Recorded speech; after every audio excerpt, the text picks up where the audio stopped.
Senhor meu Deus e meu Pai, é bom demais estar na Tua casa, Pai.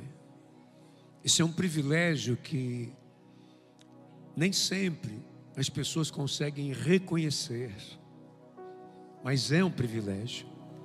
Estamos reunidos na Tua presença, em nome de Jesus, que a nossa mente, nossa alma, nosso coração esteja blindado dentro desse lugar, que a gente não escape daqui, que a nossa mente não se firme em qualquer outra coisa nessa hora, que não seja neste lugar, em ouvir a Tua palavra, que haja direcionamento da Tua parte para a vida de cada um dos Teus filhos.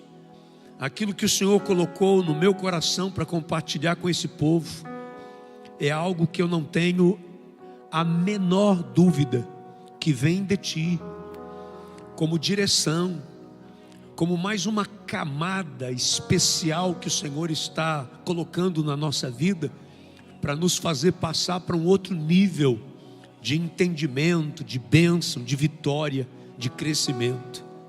Então, em nome de Jesus, que continue a certeza em cada coração daquilo que tratamos aqui a semana passada, a certeza de que ainda há tempo para mim, eu ainda posso, em nome de Jesus. Seja essa a convicção do coração de cada um dos Teus filhos. Amém e amém, Senhor. Amém. Graças a Deus. Podem se assentar, por favor. Ainda há tempo para você. Isso é uma afirmação. É uma afirmação. Ainda há tempo para você. Mas é interessante que essa afirmação pode gerar uma pergunta.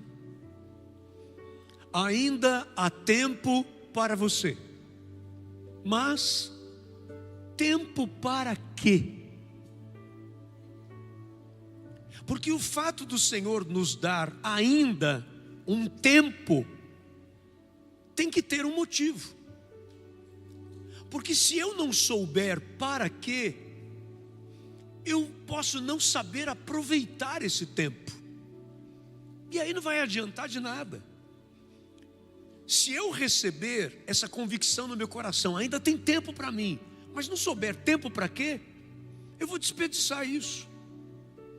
Quantas pessoas que passam um dia inteiro de maneira ociosas e não aproveitam aquele tempo, aquele dia, para nada interessante da vida. Então, por mais que seja uma afirmação, gera uma pergunta. Ainda há tempo. Para quê? Ainda há tempo para restaurar. Esta é a palavra de hoje. Ainda há tempo para você restaurar. A semana passada, nós tratamos aqui sobre vários assuntos numa pregação só. A primeira foi essa convicção. A convicção de que ainda há tempo. Eu preciso ter essa certeza, porque só a partir daí é que eu posso construir alguma coisa. Eu tenho que ter essa convicção. Ainda há tempo para mim. Muito bem. A partir daí, nós tratamos a semana passada sobre as coisas que acontecem na nossa vida que podem nos ter feito perder o tempo na vida. Por isso o desânimo, porque coisas eram tentadas e a gente não saía do lugar. Por quê? Porque maldições podiam estar cercando a nossa vida, por quebras de leis dos nossos antepassados, pela repetição de padrão na nossa vida, por estarmos ainda inconscientemente devendo lealdade aos erros dos nossos familiares e por isso muitas vezes os repetimos. Mas então nós tratamos sobre algo tremendo. O Senhor tratou o nosso coração, onde a primeira coisa foi o reconhecimento dos nossos próprios pecados. Porque não existe mudança, alteração na vida de uma pessoa se primeiro não houver o reconhecimento dos seus erros e das suas falhas.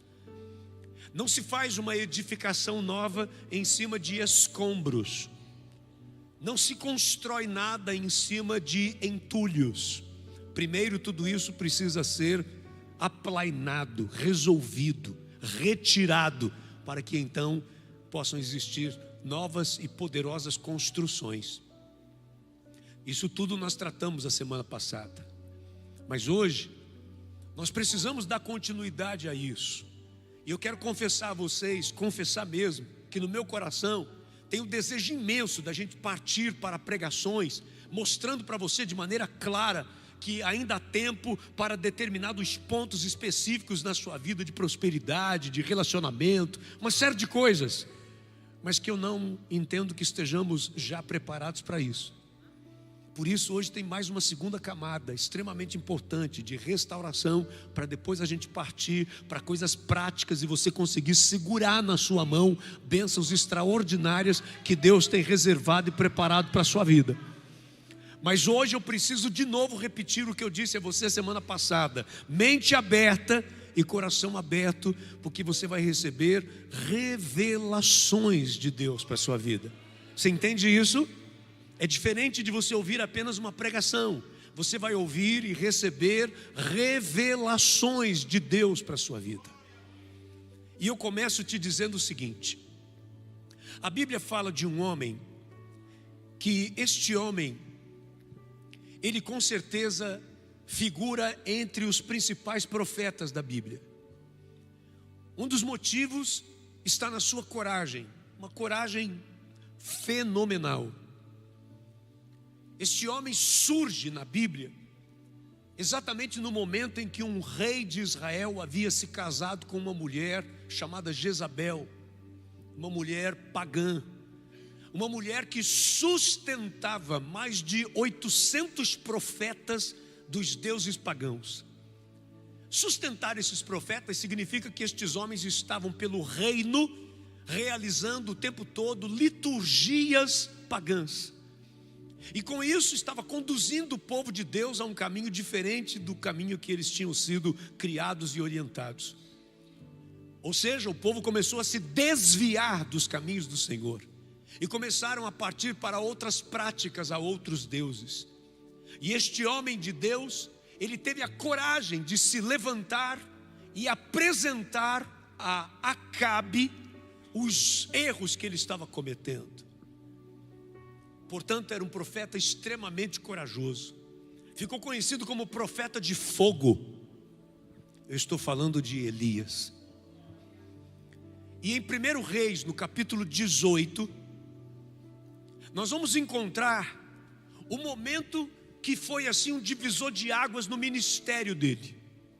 Foi com certeza, de tudo que ele fez, de todos os milagres que o Senhor o usou para realizar, esse foi o milagre que marcou uma mudança na história da sua vida e consequentemente do povo de Deus. Ele chama o povo todo para se reunir quase no cume do Monte Carmelo, um monte com mais de 400 metros de altura. Era um local onde dava para reunir todo mundo, e do alto ele conseguiria falar a ponto da sua voz espalhar e todos conseguiriam ouvi-lo. E ali ele reúne o povo e ele lança o seguinte desafio. Ele fala: olha, vocês estão mancando entre dois pensamentos. Numa hora vocês estão com Deus e outra hora vocês estão com os deuses pagãos. Vocês não estão sabendo a quem adorar, a quem servir. Vocês estão em dúvida a respeito de quem é o verdadeiro Deus. Então eu lanço um desafio para vocês. Nós vamos chegar diante do altar de sacrifícios e vamos colocar em cima deste altar de sacrifícios o holocausto.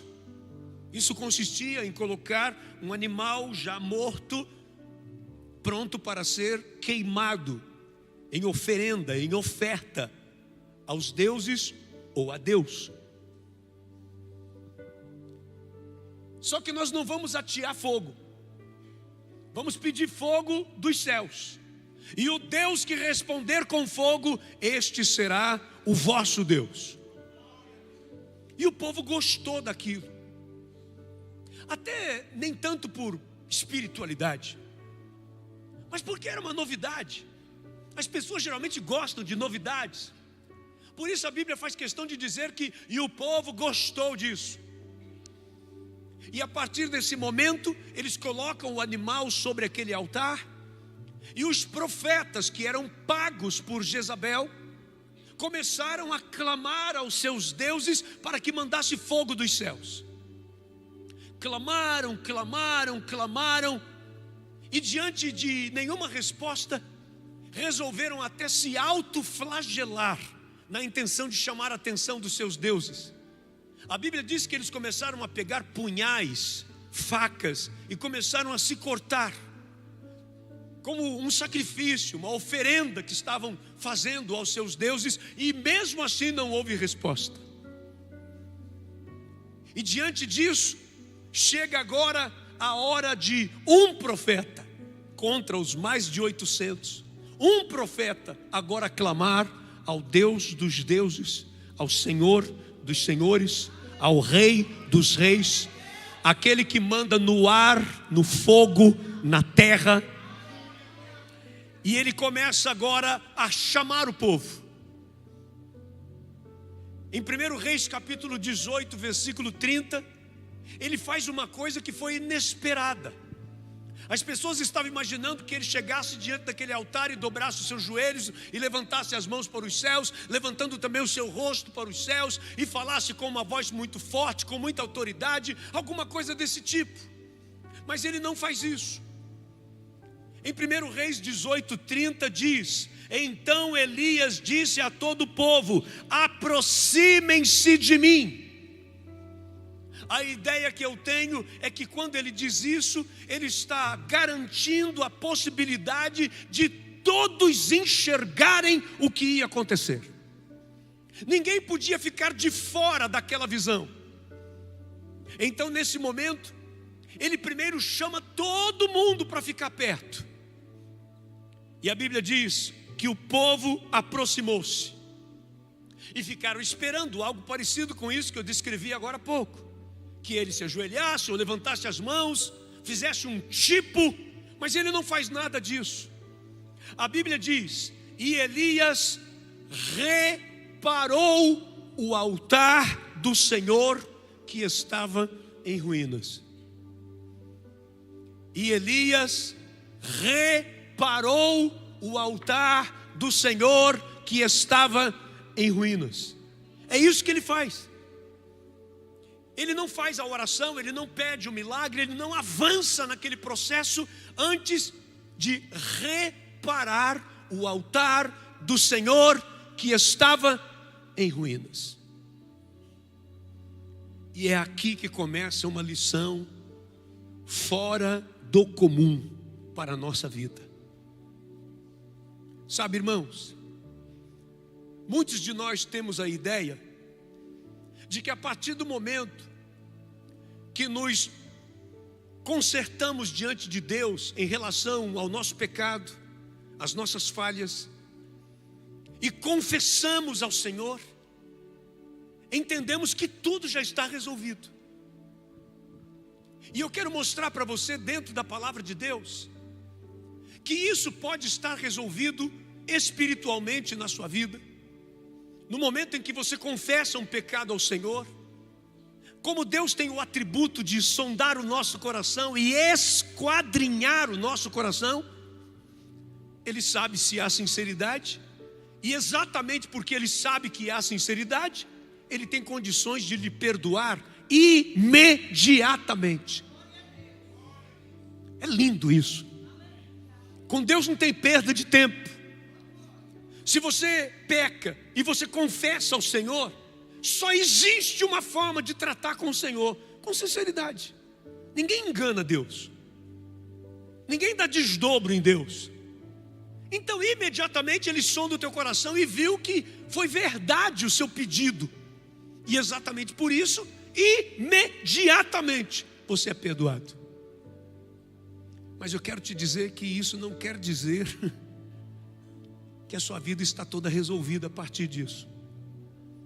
E é por isso que tem muita gente que confessa o seu pecado ao Senhor, como fizemos aqui semana passada, tratando de assuntos tão fortes como aqueles, e ainda assim a vida continua travada.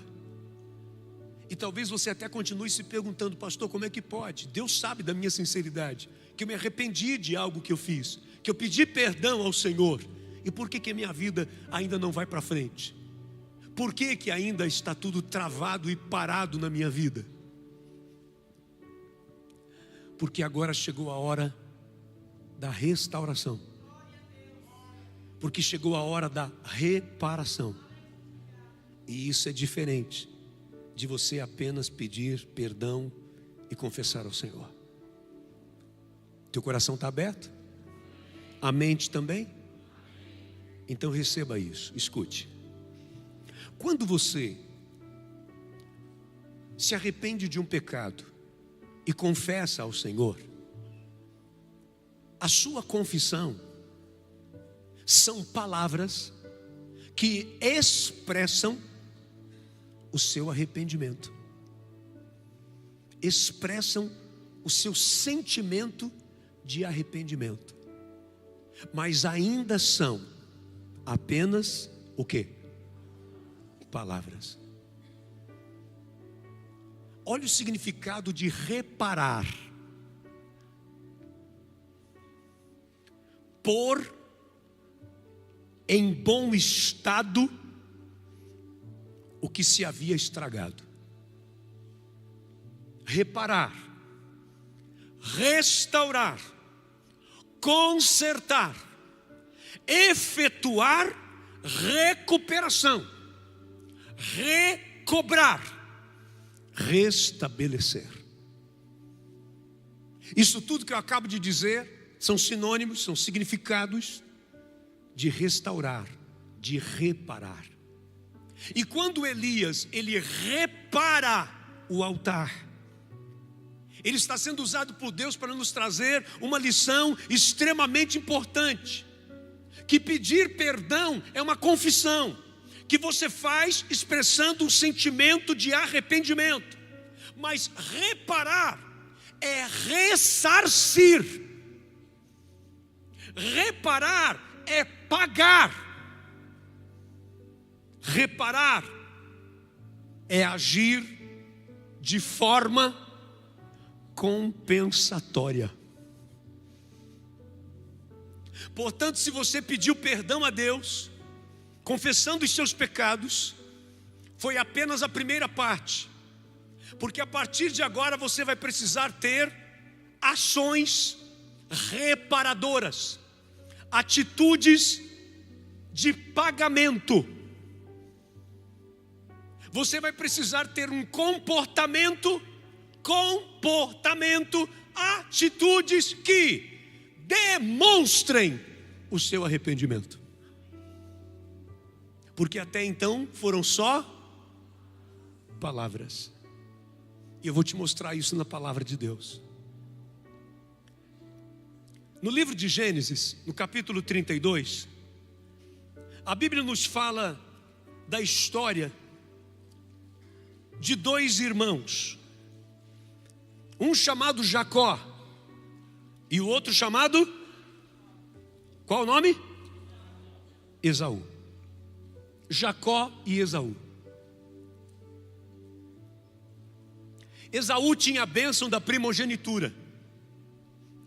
Ele era o mais velho, apesar de serem gêmeos, ele era o mais velho.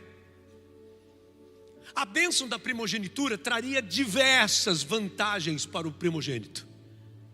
Na divisão dos bens, ele ficaria com uma parte maior do que a de todos os outros irmãos. Ele tinha também a bênção e a responsabilidade de cuidar do clã, da família, na ausência do pai. Ele era o substituto do pai. Ele era o chefe de um clã. É como se ele se tornasse o dono da casa, era como se ele se tornasse o comandante de todos os soldados que aquela família tinha para defendê-los. Esta bênção era para o primogênito. Jacó enganou seu pai e enganou seu irmão e tomou posse desta bênção de primogenitura para a sua vida. Uma bênção que, quando o pai descobriu que deu a bênção enganado, não podia revogar. Uma vez dada a bênção, não tinha arrependimento. Então agora esta bênção era de Jacó e não mais de Esaú. O que ele fez foi tão grave que a mãe chegou e falou para ele: vai embora daqui, porque senão teu irmão vai te matar. E ele foi embora. Foi morar na casa de um tio dele. Lá, você que conhece a história sabe que ele também foi enganado pelo tio. Lutou muito para poder se casar com a mulher que ele amava, sua prima, casou-se com ela. Ele fez um voto de dízimo com Deus, e por isso Deus o prosperou, e ele cresceu muito, prosperou demais, ficou muito rico. Mas continuava um peso no seu coração: eu sou Jacó. E Jacó significa enganador. Jacó significa suplantador. Esse era o significado deste nome. E ele continuava rico, casado com a mulher que ele amava, abençoado com filhos, mas ainda com o coração apertado. Com certeza esse homem já tinha confessado para Deus o seu pecado. Com certeza ele já havia se arrependido do que tinha feito com o seu pai e com o seu irmão. Mas o peso continuava, apesar da confissão, continuava um homem feliz. E um dia ele toma uma decisão. Gênesis capítulo 32, versículo 13 diz assim: depois de passar ali a noite, escolheu entre os seus rebanhos um presente para o seu irmão Esaú. Escolheu o que, gente?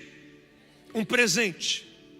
200 cabras e 20 bodes, 200 ovelhas e 20 carneiros, 30 fêmeas de camelo com seus filhotes, 40 vacas e 10 touros, 20 jumentas e 10 jumentos. Colocou cada rebanho sob o cuidado de um servo e disse-lhes: vão à minha frente e mantenham certa distância entre um rebanho e outro. Entre um rebanho e outro. Isso quer dizer que ele montou vários rebanhos de presente para o seu irmão Esaú. Chegou com cada um destes líderes do rebanho e explicou o que eles deveriam falar quando encontrasse com Esaú. Cada um deles deveria dizer a mesma coisa, e a frase era essa: quando meu irmão Esaú encontrar-se com você e lhe perguntar: a quem você pertence, para onde vai e de quem é todo esse rebanho à sua frente, você responderá: é do teu servo Jacó, é um presente para o meu senhor Esaú, e ele mesmo está vindo atrás de nós. Ele orientou cada um dos líderes do rebanho para dizer a mesmíssima coisa. Quando ele terminou de dar essas orientações, depois de ele ter separado todo o rebanho, cada presente escolhido a dedo para o seu irmão, ele falou: agora é a hora de eu me acertar com Deus. Está na hora da minha restauração direto com o Pai. Eu não aceito mais ser o enganador. Eu não aceito mais ser o esperto. Eu não aceito mais ser Jacó. Mandou todo mundo ir na frente, ficou sozinho.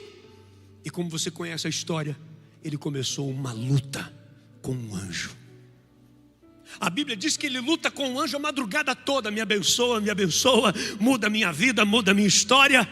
Eu não aceito mais ser quem eu sou, eu quero ser uma outra pessoa. E o anjo me larga, me deixa, eu tenho que voltar para o céu. Eu tenho atividades celestiais lá no céu, eu tenho que resolver coisas lá no alto. Eu vim aqui, mas eu já estou subindo. Você não vai. Eu não te largo enquanto não me abençoares. Eu não quero continuar sendo a mesma pessoa. Eu quero restauração. Eu quero ser outro. E depois de tanta luta, depois de ser ferido, o anjo falou: não tem jeito, você não me larga. Então eu tenho que te abençoar. A partir de hoje, você não é mais Jacó, você não é mais um enganador. A partir de agora, o teu nome será Israel, príncipe de Deus. Ele queria restauração. Ele não podia se encontrar com seu irmão depois de tanto tempo e ainda aparecer com o mesmo rosto, o enganador. Ele precisava de uma transformação na sua vida. Os presentes já estavam preparados, a estratégia já estava feita. Agora ele se conserta com Deus. Agora a Bíblia diz que ele sai daquele vale, ele passa na frente de todo mundo, ele se adianta. E quando ele está lá na frente, junto com a esposa, com os filhos, não estranhe quando a Bíblia diz junto com as duas esposas e com seus filhos, e ele vê Esaú chegando. Pense um momento de apreensão. Ninguém sabia se aquele seria o momento de Esaú desembainhar da espada e matar o seu irmão, ou de matá-lo com as próprias mãos, esganado. Ninguém sabia. Mas a Bíblia nos diz que quando Esaú vem ao encontro de Jacó, quando ele chega perto de Jacó, ele o abraça. Ele não viu mais o mesmo rosto, e ele já havia tido, escute agora, uma prova, uma demonstração do arrependimento.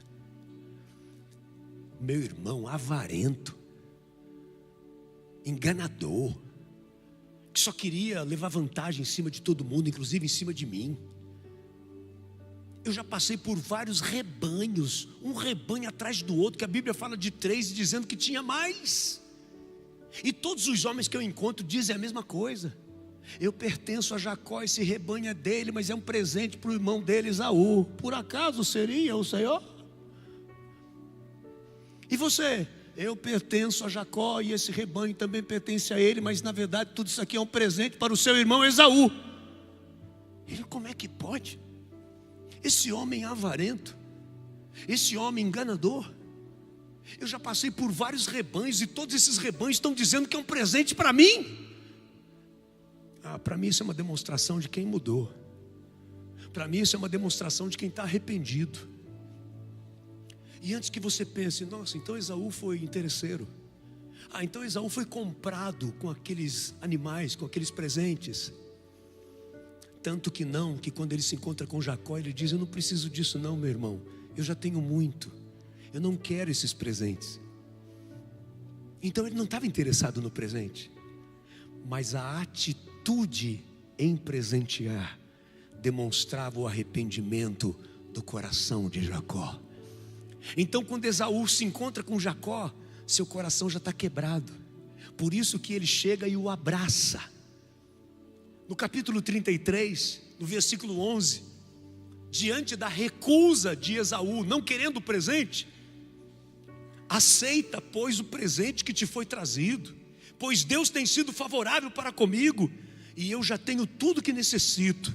Jacó tanto insistiu, que Esaú acabou aceitando. Então aqui você vê que uma confissão que Jacó tenha feito com Deus, ou simplesmente pedir perdão olhando nos olhos do seu irmão, não era suficiente para resolver uma situação. Escute, uma reparação, uma restauração não acontece só com palavras. Ela acontece com atitudes. Ela acontece com comportamento de arrependimento.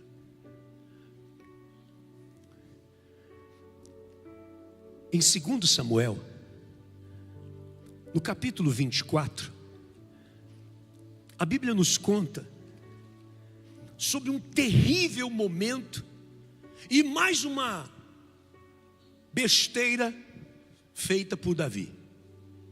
Mais uma. Um dia ele acorda e cisma de querer saber quantos soldados ele tinha para lutar com ele. Eu quero saber qual é o tamanho do meu exército. Em outras palavras, quero saber o tamanho do meu poder. O comandante a quem ele falou isso, falou assim: rei, não faça isso não. O senhor não precisa disso. Até porque as suas vitórias quem dá é o Senhor. E Ele tem te dado vitória com poucos ou com muitos. Não importa. Eu estou mandando. Quero saber quantos soldados eu tenho. E o comandante, obediente, saiu e fez o recenseamento. E trouxe para ele o número de soldados que ele tinha para lutar junto com ele.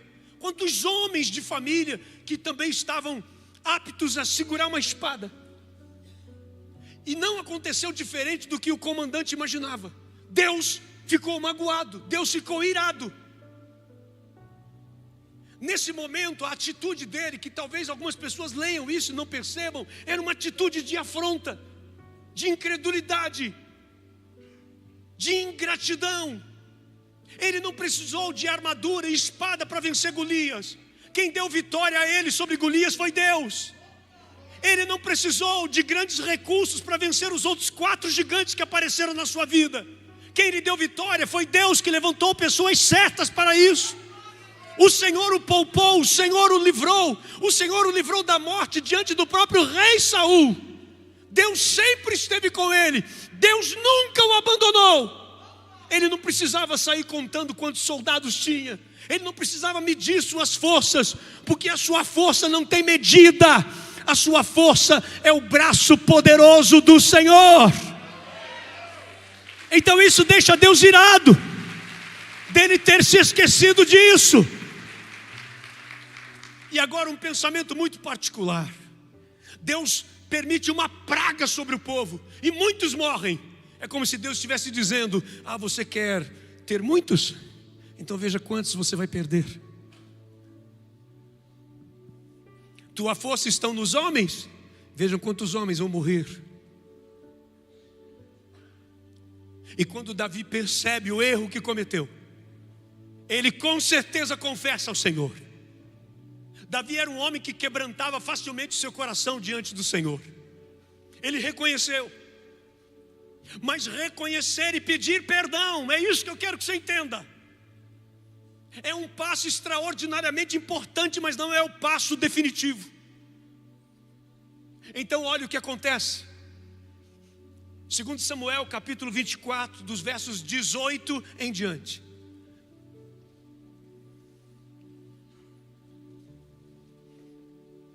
Naquele mesmo dia, Gade foi dizer a Davi: vá e edifique um altar ao Senhor na eira de Araúna, o Jebuseu. Davi foi para lá em obediência à ordem que Gade tinha dado em nome do Senhor. Quando Araúna viu o rei e seus soldados vindo ao encontro dele, saiu e prostrou-se perante o rei com o rosto em terra e disse: por que o meu senhor e rei veio ao seu servo?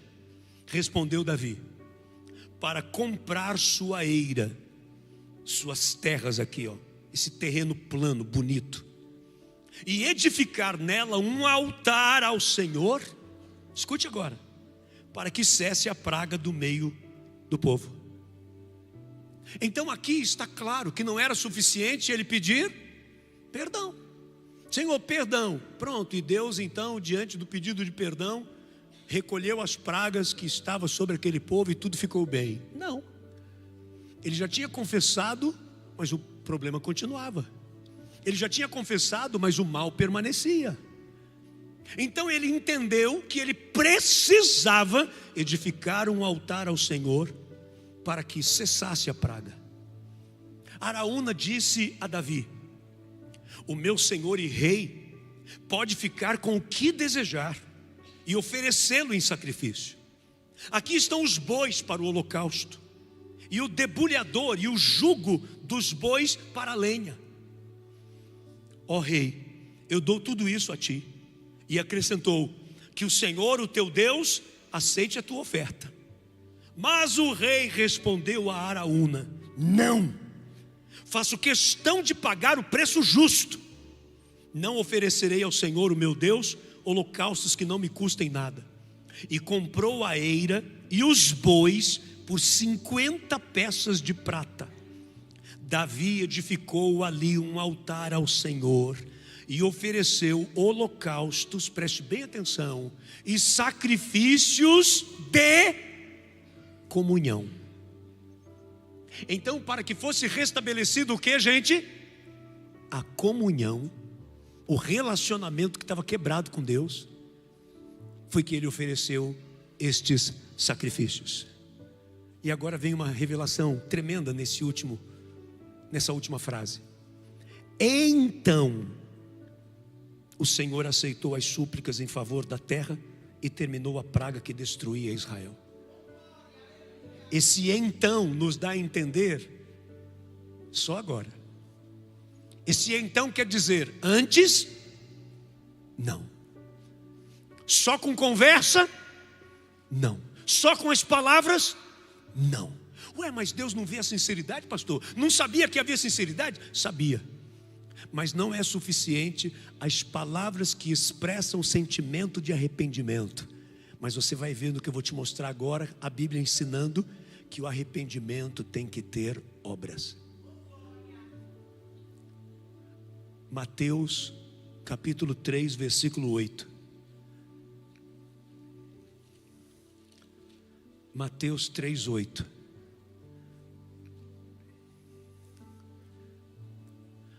Deem fruto que mostre o arrependimento. Mais claro que isso, irmãos, que jeito? Eu vou ler de novo. Deem frutos que mostrem o arrependimento.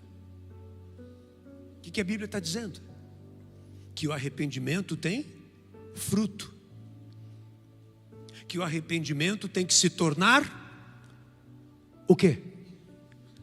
Visível.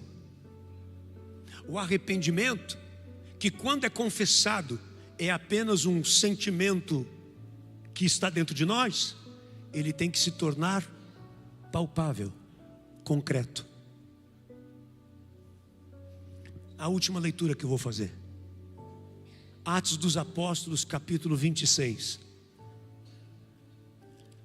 O apóstolo Paulo está conversando com um rei chamado Agripa, e ele está contando para o rei como é que era o seu trabalho desde a sua conversão. E olha o resumo que ele faz, Paulo dizendo como é que era o trabalho dele.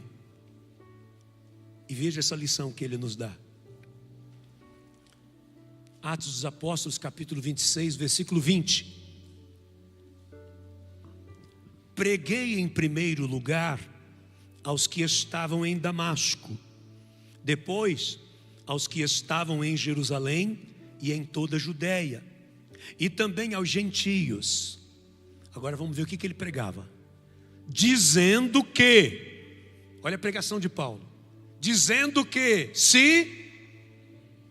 fale bem forte para mim, que se arrependessem e se voltassem para Deus. Amém, irmãos? Qual é a próxima palavra? Praticando obras que mostrassem o seu arrependimento. Dá para fechar a Bíblia e ir embora para casa. Ficou claro? Você conseguiu perceber que pedir perdão, confessando ao Senhor, é apenas o primeiro passo? Vamos juntar as coisas? As camadas? Semana passada eu enfatizei para você, quando a palavra de Deus diz que aqueles que estão em Cristo são nova, completa agora. As coisas velhas já passaram, eis que se fizeram novas todas as coisas. Os costumes, os hábitos, o dia a dia, o que você faz. Então, a pessoa arrependida, ela tem hábitos de quem está arrependido. A pessoa arrependida, ela tem frutos de quem está arrependido. 3 personagens do nosso arrependimento: Deus, situações e pessoas. Existem pessoas que se arrependem, mas não reparam. Existem pessoas que se arrependem, mas não reparam. Você que teve um problema sério no seu casamento, machucou, ofendeu, feriu, sangrou, e sinceramente você se arrependeu e pediu perdão. Graças a Deus por isso. Mas agora você tem que demonstrar com as suas atitudes o seu arrependimento. Você tem que agir de forma compensatória com a pessoa que você feriu e que você machucou, a começar da pessoa bendita do Senhor nosso Deus. Quando você consegue imaginar Deus precisando de alguma coisa que você tem? Deus precisa da tua prata, do teu ouro? Deus precisa do teu dinheiro? Entendeu onde entra a oferta? Quando você oferta ao Senhor, você está transformando apenas a palavra de gratidão, a palavra de amor, a palavra de reconhecimento em atitude. Você quer que eu te dê uma última prova de que Deus espera atitudes que comprovem o que a gente de fato sente? Quando você entrega a sua vida para Jesus, a decisão é ou não é interior? Você recebeu Cristo como Senhor e como Salvador. Isso aconteceu onde? Dentro de você. E Deus não faz a leitura da sinceridade? Se Ele sabe que é sincero, você entregou a vida para Ele e pronto, está definido. Por que batismo?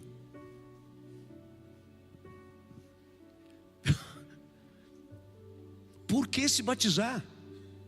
Por que esse trabalho de vir à igreja, descer às águas, deitar-se, levantar-se e todo molhado para casa? Por que isso? Deus não conhece o teu coração? A decisão principal já não foi a interior? É que quando você se batiza, você está demonstrando, apresentando a todos o que aconteceu dentro de você. Eu aceitei Jesus e tenho atitude, por isso eu me batizo. Eu estou arrependido de algo que eu fiz e tenho atitude, então eu demonstro com o meu comportamento o meu arrependimento. O que você tem feito para restaurar o seu casamento? Não, pastor, já pedi perdão. Tá bom. Não tá bom. Tanto você, mulher, como você, homem. Se você machucou, se você feriu, agora o seu arrependimento deve ser demonstrado de uma forma a compensar essa pessoa que você machucou. Enquanto você não fizer isso, você está em falta. E você pode até discutir comigo. Eu quero ver você discutir com o que eu te apresentei na Bíblia. Porque tudo que eu te mostrei é a palavra de Deus que está dizendo que se você quer de fato mostrar arrependimento, ele é mostrado não só com suas palavras. Perdão, obrigado, tá certo, tá, te perdoo. E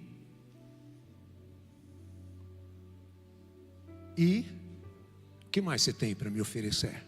Lógico, ninguém vai falar isso para o outro, mas seria mais ou menos isso. Porque se há arrependimento, tem coisas novas no ar. As coisas velhas já passaram. Eis que tudo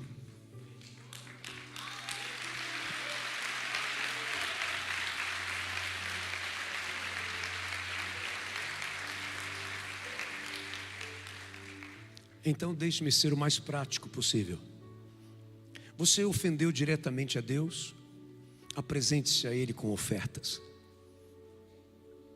Talvez não seja necessariamente dinheiro, mas apresente-se a Deus com ofertas. Pastor, não sei. Eu também não sei. Faça como Jacó, ele foi criativo. Meu irmão, o que meu irmão gosta? Deixa eu olhar no meu rebanho. Nossa, ele vai gostar demais aqui desse boi. Nossa, ele vai gostar demais dessa cabra. Deixa eu ser estrategista agora.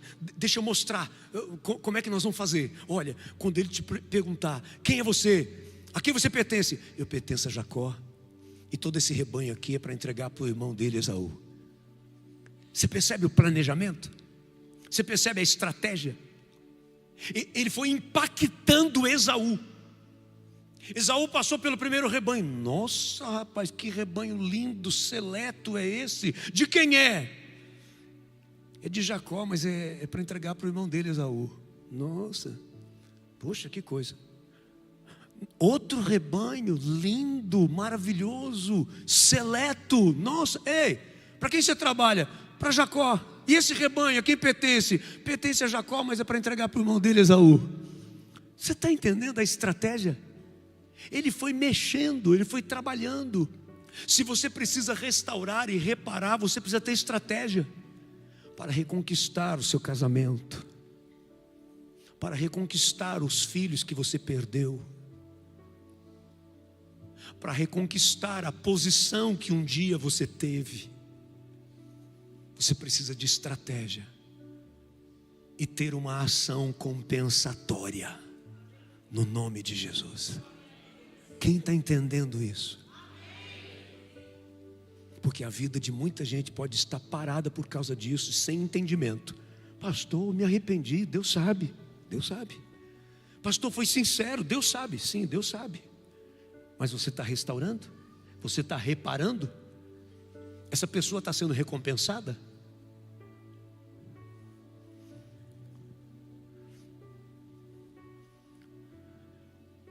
Agora, para fechar, você precisa de sabedoria. Imagine que você trabalhou neste lugar, e aqui neste lugar que você trabalhou, você teve atitudes erradas, e as suas atitudes fez com que você perdesse posição de honra, de destaque neste lugar. Sabe, a depender das circunstâncias, e Deus lhe dará sabedoria para analisar isso, talvez você nunca mais deva mexer aqui. Talvez você nunca mais deva se envolver aqui nesse lugar de onde você saiu. Você está entendendo isso? Talvez seja sábio você não mexer nisso. Mas como é que fica a compensação? Se você não pode fazer aqui, por sabedoria não dá para você mexer nisso daqui que já está quieto. Então compense aqui, no novo lugar para onde o Senhor te trouxe. Aqui você faça como se estivesse compensando aquilo que você não fez lá, no nome de Jesus. Tem situações que você não pode mexer mais, não é sábio. Aquilo está quieto, deixe lá. Mas então nas suas novas atitudes, nos seus novos relacionamentos, sejam profissionais, sejam da ordem que for, que você agora compense de forma diferente. Faça de forma diferente tudo aquilo que antes você, na sua ignorância, não soube lidar, não soube cuidar. Essa é a palavra de Deus para a sua vida e para o seu coração nesta noite.